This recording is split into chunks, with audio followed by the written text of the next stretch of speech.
National Law Enforcement Officers Memorial Fund, in partnership with the National Highway Transportation Safety Administration, has conducted extensive research of traffic-related line-of-duty deaths that occurred between 2012 and 2016. This presentation focuses on seatbelt use by law enforcement officers. Between 2012 and 2016, there were 152 fatal automobile crashes involving law enforcement officers. In 47% of those crashes, officers were not wearing a seatbelt.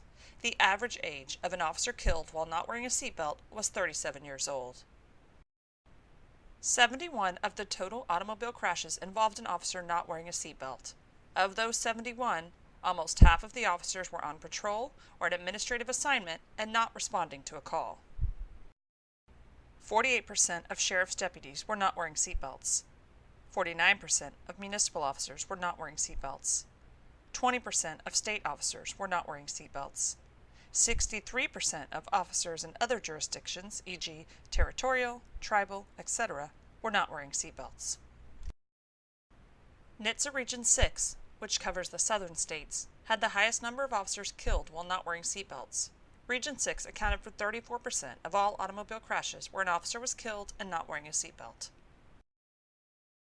In closing, 47% of all officers killed in vehicle crashes were not wearing seatbelts. 66% of unbelted officers killed were not responding to a call for service. 46% of unbelted officers died in single vehicle crashes. State agencies had the best seatbelt usage rate. 34% of crashes involving unbelted officers occurred in NHTSA Region 6.